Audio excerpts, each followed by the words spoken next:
வணக்கம் நண்பர்களே, இன்றைக்கி வாங்க ஜெயாஸ் கிச்சனில் சூப்பரான ஒரு சூப்பு பார்க்க போகிறோம். முடவாட்டுக்கால் சூப்பு எப்படி பண்ணலான்னு பார்க்கலாங்க.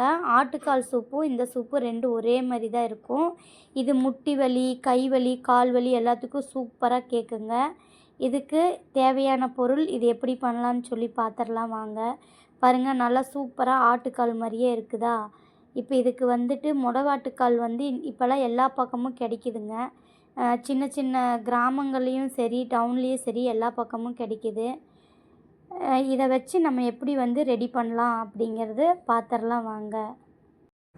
அதே மாதிரி இந்த சேனல் பிடிச்சிருந்தா சப்ஸ்கிரைப் பண்ணுங்கள், லைக் பண்ணுங்கள், ஷேர் பண்ணுங்கள். உங்களோட சப்போர்ட் எப்பயுமே எனக்கு தேவைப்படுது. இப்போ பாருங்கள், முடவாட்டுக்கால் அப்படிங்கிறது இந்த மாதிரி தாங்க இருக்குது. இது மேலே இருக்கிற தோலெல்லாம் நம்ம சீவி எடுத்துடலாம். ஆட்டுக்காலுக்கு எந்த மாதிரி தோல் இருக்குமோ அந்த மாதிரி தாங்க இருக்கும். சீவி எடுத்துட்டு அது மேலே இருக்கிற நம்ம அந்த தோல்களையும் நல்லா கட் பண்ணி எடுத்துடலாங்க.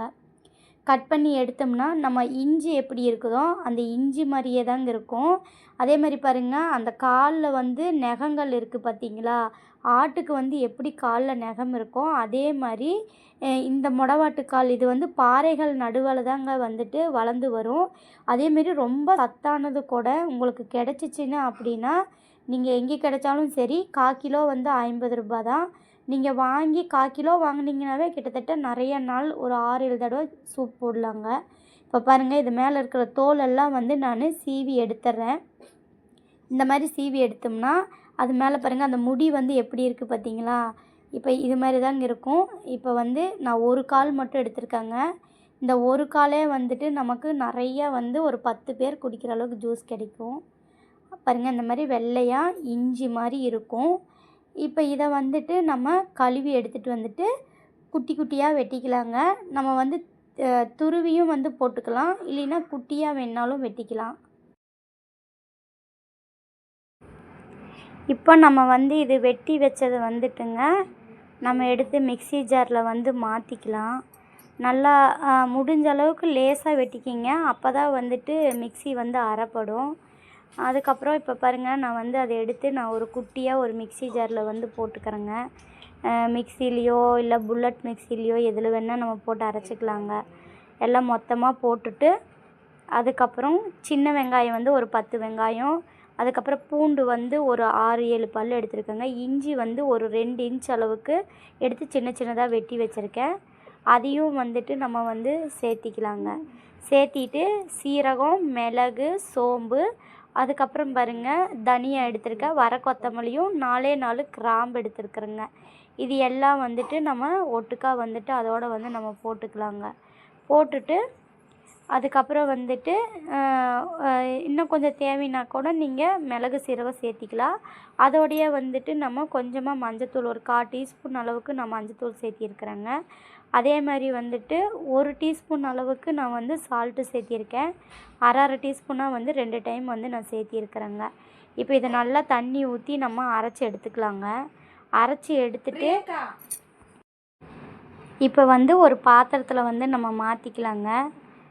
நல்லா முடிஞ்ச அளவுக்கு நைஸாக அரைச்சி எடுத்துட்டு அதுக்கப்புறம் பாத்திரத்தில் மாற்றினா பாருங்கள், இந்த மாதிரி தான் இருக்கும். இப்போ இதில் நம்ம கிட்டத்தட்ட 1 லிட்டர் அளவுக்கு நம்ம தண்ணி சேர்த்த போகிறோங்க. இப்போ இது 1/2 லிட்டர் ஜாரு. இதில் நான் 2 ஜார் நான் தண்ணி சேர்த்திருக்கிறேன். இப்போ தண்ணியை சேர்த்திட்டு நல்லா கொதிக்க விடணுங்க. இப்போ நான் அடுப்பில் வச்சுட்டேன். அடுப்பில் வச்சுட்டு கொஞ்சமாக கடலெண்ணெய் இல்லைன்னா நல்லெண்ணெய், நீங்கள் ரெண்டுமே சேர்த்திக்கலாங்க. கடலெண்ணெயும் நல்லது, நல்லெண்ணெயும் நல்லது. ஒரு 50 கிராம் அளவுக்கு நீங்கள் சேர்த்துங்க. சேர்த்தி நல்லா நுரக்கட்டி வந்ததுக்கப்புறமா நம்ம கொதி வரட்டுங்க. நல்லா நுரக்கட்டி கொதி வந்ததுக்கப்புறமா பாதியாக வற்றி வருங்க. பாதியாக வற்றி வந்ததுக்கப்புறமா நான் எப்படி இருக்குதுன்னு உங்களுக்கு காட்டுறேன். கிட்டத்தட்ட இது ரெடியாகி வர்றதுக்கு எனக்கு ஒரு 1/2 மணி நேரம் பக்கம் ஆச்சுங்க. 1/2 மணி நேரத்துலேருந்து 3/4 மணி நேரம் வரைக்கும் நம்ம கொதிக்க விடணுங்க. அப்போ தான் நல்லா கொதிக்கும்போது தான் அதில் அந்த எசன்ஸ் எல்லாம் இறங்கி ரொம்ப சூப்பராக நம்ம குடிக்கும்போது ஆட்டுக்கால் சூப்பு மாதிரியே நமக்கு கிடைக்குங்க. அதனால் நல்லா கொதி வரட்டும். கொதி முடித்ததுக்கப்புறம் நல்லா வற்றினதுக்கப்புறம் நான் காட்டுறேங்க. இப்போ பாருங்கள், கொதி வந்துருச்சு. இப்போ நம்ம நல்லா தொலைவி விட்டுக்கலாம். இந்த மாதிரி நல்லா கலந்து விட்டதுக்கப்புறமா இந்த டைமில் வேணால் நீங்கள் கொத்தமல்லி தழை வேணுனாலும் கொஞ்சம் சேர்த்திக்கலாங்க. இல்லைன்னா நம்ம கடைசியாக கூட நம்ம வந்து கொத்தமல்லி தழையை வந்து நம்ம போட்டு எடுத்துக்கலாங்க. ரெண்டுமே நல்லா தான் இருக்கும். ஏன்னா ஆல்ரெடி நம்ம மல்லி போட்டிருக்குறோம். இப்போ வந்துட்டு நல்லா கொதித்து அரைவாசி நம்ம ஃபுல்லாக தண்ணி வச்சுருந்தோங்க 1 லிட்டர் அளவுக்கு. இப்போ 1/2 லிட்டர் அளவுக்கு வந்துட்டு நல்லா கொதித்து வந்திருக்குது. இப்போ இந்த ஸ்டேஜ் வந்ததுக்கப்புறமா பாருங்கள், நம்ம அது ஃபுல்லாக இருந்துச்சு, இப்போ பாதி வந்துருச்சு. இப்போ இந்த ஸ்டேஜில் வந்துட்டு நம்ம இறக்கிக்கலாங்க.